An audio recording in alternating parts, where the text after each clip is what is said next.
আসসালামু আলাইকুম। আমি আজ এসেছি ঢাকা মহিলা পলিটেকনিক্যাল ইনস্টিটিউটের সামনে।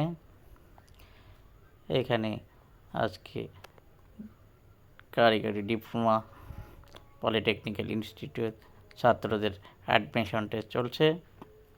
অ্যাডমিশন শেষে ছাত্ররা যখন বের হচ্ছে তখন তাদের হাতে অন্যান্য ইনস্টিটিউট লোকজন তাদের ইনস্টিটিউটে কত সুযোগ সুবিধা আছে তার লিফলেট বিতরণ করছেন। যে দৃশ্যটা আপনাদের এখন দেখাচ্ছি এটা হচ্ছে ঢাকা মহিলা পলিটেকনিক্যাল ইনস্টিটিউটের সামনের রাস্তা।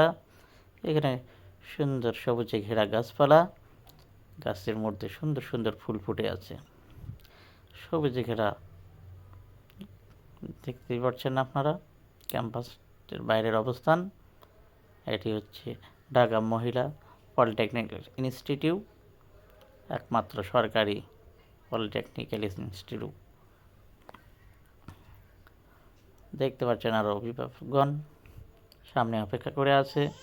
পরীক্ষা শেষে তাদের সন্তানগণ, ছেলেমেয়েগণ, ভাই ব্রাদার তাদের জন্য অপেক্ষা করছেন।